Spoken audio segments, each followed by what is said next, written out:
Kan cara tidur Rasulullah itu miring kemana, ala jambihil aiman, kemudian madhab kiblat. Sebelum tidur beliau wudu, sebelum tidur lagi baca subhanallah 33 kali, alhamdulillah 33 kali, Allahu akbar 33 kali. Sebetulnya wiridan itu sanad paling kuat itu tentang mau tidur. Meskipun ada riwayat dibaca setelah apa? Sholat.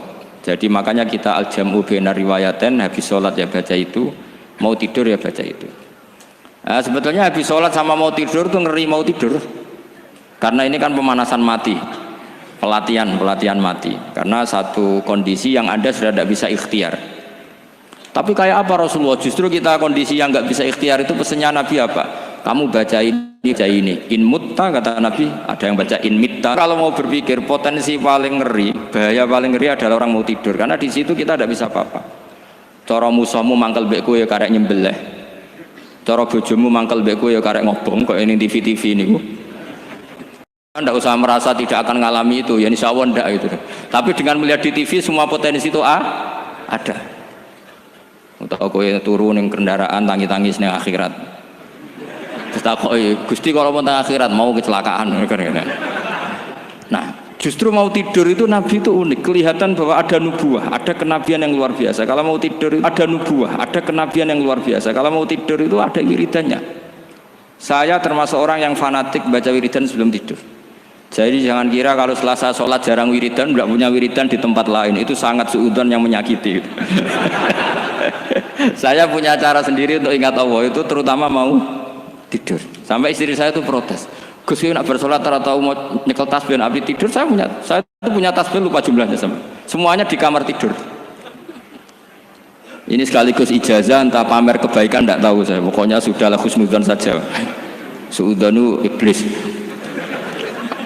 Karena mau tidur saya pikir kalau tahu-tahu saya bangun terus ketemu mungkar nakir terus kayak apa.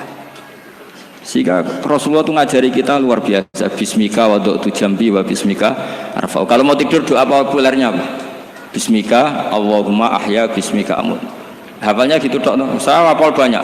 Allahumma rabbas samawati sab'i wa rabbal arsyil azim rabbuna wa rabbu kulli syai' falikul habbi wan nawa. Allahumma antal awalu falaysa qablaka syai' wa antal akhiru falaysa ba'daka syai' wa antal dhahiru falaysa fawqaka syai' wa antal batinu falaysa dunaka. So, itu tak baca sampai tidur. Saking kadang takutnya sama Allah, akhirnya nggak bisa tidur. Kadang sampai 3:30 apa terus tidur baru setengah jam terus subuh. Jadi kalau melihat tren itu kayaknya saya bakat wali gitu. Kalau trennya seperti itu terus. Tapi sayangnya tren seperti itu jarang warset makanya terus tidak jadi wali-wali gitu. Tapi saya ingatkan ke jenengan, sanad-sanad seperti ini tuh yang mungkin Anda lupa. Anda hanya ingat sanad misalnya ya Mu'ad inni uhibbuka faqul dubura kulli sholatin atau fala tad'anna dubura kulli sholatin Allahumma inni ala dzikrika wa syukrika. Kamu lupa bahwa saat paling krusial dalam hidup Anda itu tidur. Sehingga disebut wa min ayatihi manamukum billaili wan. Itu dari segi krusial gawat darurat, setiap saat Anda bisa mati. Belum urgensinya tidur untuk melawan maksiat. Itu kalau kamu hidup di kota Demak atau kota Semarang, genera kepikiran niklap atau wong ayu-ayu seneng terminal ning gone dalan-dalan, itu satu-satunya cara itu hanya tidur. Kowe nak melek tetap jelalatan tak jamin. Masuk ning arep masjid Demak nggo tasbih gede-gede. Pangeran bedelok wong liwat tuh eling. Barokahnya usul fikih adalah kita belajar dulu. Saya pernah musyawarah sama Gus Yofur tentang usul fikih. Usul fikih itu ada makalah mubah itu tidak ada. Sebagian ulama berpendapat mubah itu tidak ada. Karena setiap mubah saat itu Anda pasti meninggalkan keharaman. Itsma min mubahin illa wa yatahaqqaqu bihi tarku haramimma. Tidak ada kemubahan kecuali saat itu kamu meninggalkan keharaman. Anda tidur berarti Anda taroktal maksiyah. Anda tidur berarti Anda meninggalkan maksiat. Enggak nyolong, enggak dugem, enggak zina, enggak maling, enggak ngerasani orang. Jadi tidur itu anggap saja ya Rob, ya Allah saya mau tidur. Tidur itu ibaratun antarkil ma'asi. Jadi malaikat roket pate kandani iki ras sekedar turu. Ya kowe kudu ngerti iki ape ninggal maksiat. Hitung mulai saiki. Bismika Allahumma ya bismika. Amun ayo roket pate hitung. Anggap ini kiat meninggalkan maksiat. Terus turun 6 jam berarti tidak maksiat 6 jam. Meskipun akhirnya maksiat karena bangun jam 7. Artinya maksiat ra subuh gitu. Tapi betapa krusialnya ulama. Ulama lah yang mengajarkan kita tidur itu rohatan lil abdan, untuk istirahat, kita pulih lagi, bisa kerja lagi. Pak Butuhati bisa ngantor lagi, Pak Kapolsek, Kapolres bisa ngantor lagi. Semuanya aktivitas tentara bisa ngantor lagi. Memulihkan kekuatan itu ibadah. Meninggalkan maksiat karena tidur juga ibadah. Tidur saja ibadah. Ini barokatnya umatnya Rasulullah Shallallahu Alaihi Wasallam. Senyaman itu. Coba kalau kamu jadi umatnya Nabi lain, wah itu beratnya bukan main. Dan itu sesuatu yang dimintakan Allah, dimintakan Rasulullah kepada Allah, yaitu Rabbana wa la tuhammilna ma la taqata lana bih. Termasuk la tahmil alaina isran kama hamaltahu 'alal ladzina min qablina. Jangan bebankan ke umat kami sesuatu yang seperti engkau bebankan pada umat dulu. Umat dulu itu kalau mau tobat, kayak umatnya Nabi Musa pernah nyembah anak sapi, itu yang pernah nyembah tobatnya dibunuh. Liyaqtulal bari'u minkum al mujrima, yang terbebas dari menyembah anak sapi disuruh bunuh yang pernah menyembah anak sapi. Fatubu ila bari'ikum faqtulu anfusakum. Mau beratnya kayak apa? Kalau orang sekarang tobat cukup soal Pak Rosid, salami template 100.000, dipandu caranya tobat, diwari istighfar. Nomor itu penting. Nomor loro seneng kiai, seneng aku maksudnya, maksud kalimatnya jelas. Itu sudah. Pokoknya yang jelas gak usah dibunuh, gak usah apa? Gak usah apa? Dibunuh. Sehingga tidurnya umatnya Rasulullah itu luar biasa, terutama tidurnya orang puasa. Tidurnya tasbih, tidurnya ulama juga tasbih. Karena dengan tidur itu kita tahu alamat kematian. Di mana kita masih di dunia saja punya kondisi di mana kita tidak bisa menentukan diri kita sendiri. Dan itu awal dari kita mengimani la haula wala quwata illa billah. Segagai koyok ngono, ternyata ada kondisi di mana kita tidak bisa mengendalikan diri kita sendiri. Makanya disebut wa min ayatihi manamukum billaili wan nahar. Yang bisa menganalisis itu siapa? Ya ulama. Ulama kok tahu karena punya sanad musalsal ila Rasulillah sallallahu alaihi wasallam. Sehingga uniknya kenapa tidur itu sakral? Coba semua nabi di antara wahyunya itu lewat apa? Semua nabi di antara wahyunya lewat apa? Tidur, lewat mimpi. Inni ara fil manami anni atfahuka fangzur madza tara. Maka mimpi ini harus dikelola secara baik, yaitu kalau kamu mau tidur, wudu dulu, baca tasbih, terus tinggalkan semua dunia, anggap saja ini pemanasan kematian. Itu insya Allah mimpinya sip pokoknya. Paling dikejar-kejar dajjal, dajjalnya kecemplung kali, insya Allah. Tapi kalau kamu tidur gak wudu, raiso turu terus raiso turu mangan sik bu.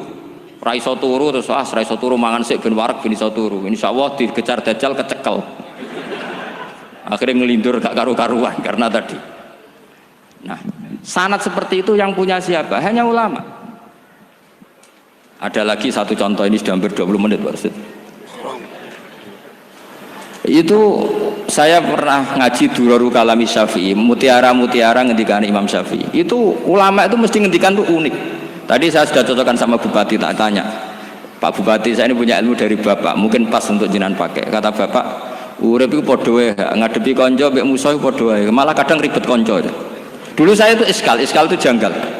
Tapi setelah ngaji Durarul Kalami Syafi'i yang ada di Muqaddimah kitab Majmu', Muqaddimah Syarhul Mu'adzab Imam Nawawi, Imam Syafi'i nak ngendikan gini, man ahsana ilaika faqad qayyadaka.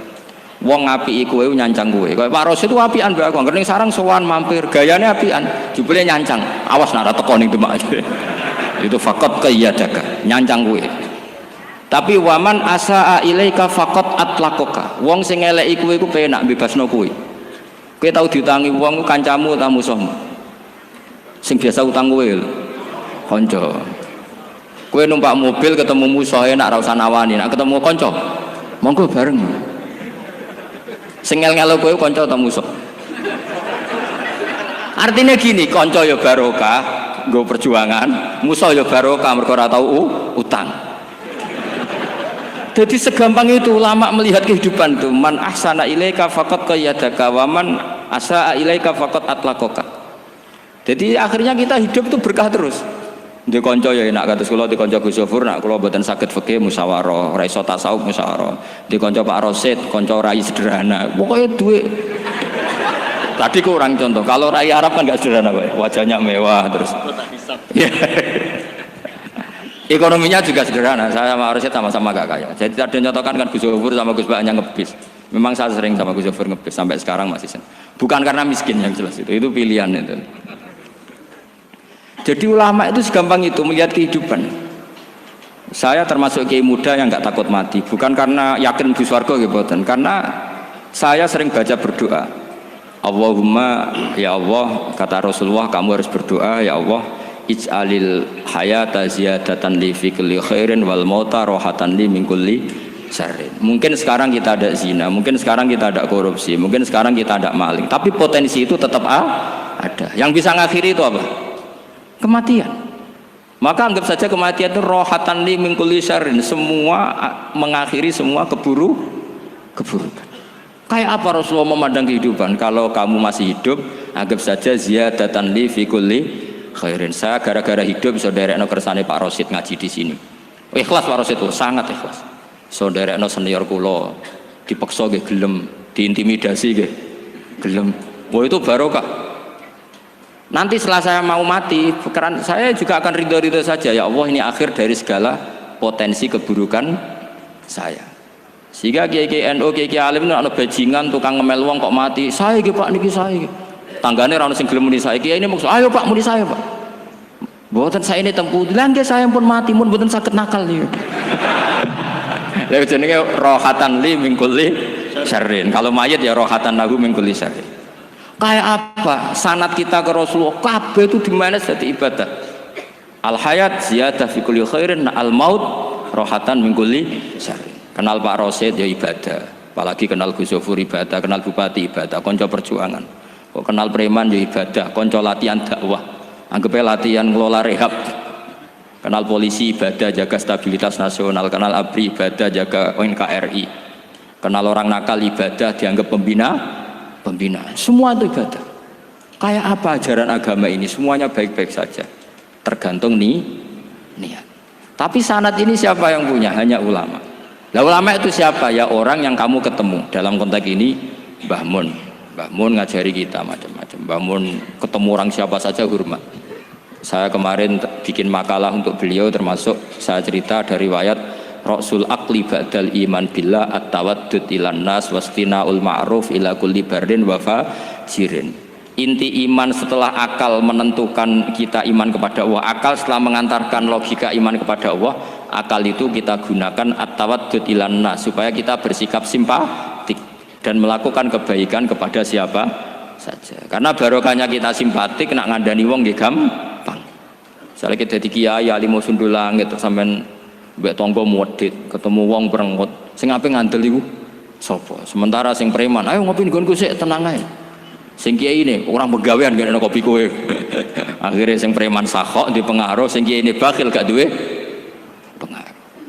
Itu tidak boleh kejadian seperti itu. Makanya ada riwayat wastinaul ma'ruf ila kulli barrin wa fajirin. Jadi kula suwun sanad-sanad seperti itu tidak boleh hilang. Saya itu kitabnya Mbah Mun Al-Ulama Al-Mujaddidun setengah hafal, sampai sekarang masih tak baca. Kalau mau tidur tak baca, bahkan di tas saya itu ada terus. Ya karena kalau saya di Jogja kangen Mbah Mun baca itu ketika beliau masih sugeng, apalagi sekarang. Karena jangan sampai saya ini punya fatwa yang mukhalif terhadap fatwanya Mbah Mun. Ini terutama warning sama santri sarang, nggak boleh. Terakhir itu Mbah Mun punya kecenderungan, punya pikiran kayak Yusuf Qaradawi. Ya potensi wajibnya zakat khodrowat fawakih. Ngendikan gini, sama sih ingat ketika ngaji sama Gus Zofur Pak Rosid kalau bangun guyon wong desa iku wis melarat gegere nganti koyo akeh wae. Mbah Mun nyontokno gegere macul nganti koyo akeh gara-gara sing ditandur pari wajib zakat. Wong Sulawesi nandure kakao cengkeh, zaman iku cengkeh Jaya. Berhubung ora akut gak wajib zakat. Padahal kaya raya. Jadi fenomena itu sering diutarakan beliau. Lama-lama beliau ngarang di Al-Ulama Al-Mujaddidun, beliau mengutip pendapat Ibnu Katsir, tentu di era modern kayak Yusuf Qaradawi. Sebenarnya Yusuf Qaradawi sendiri bukan mujtahid, dia yang muqallid juga. Kata Ibnu Katsir, wa mimma akhrajna lakum minal ard, yang harus dizakati adalah ma itu umum, apa saja yang keluar dari bumi. Maka kecenderungan Mbah Mun akhir-akhir itu mbok yao fawakih khudrawat itu dizakati. Tapi beliau tentu tidak ilzam ya, karena beliau sangat syafi'i.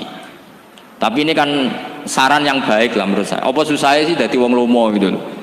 Wong dadi wong medhit kok mbok bilo-bilo. Lah nek kowe takok takbire ndi Gus? Nak khadrawat fawakih, melon, kakao, tebu wajib zakat. Takbire iku lomo iku apik, medhit iku elek. Ngoten mawon. Ngoten mawon. Assalamualaikum warahmatullahi wabarakatuh.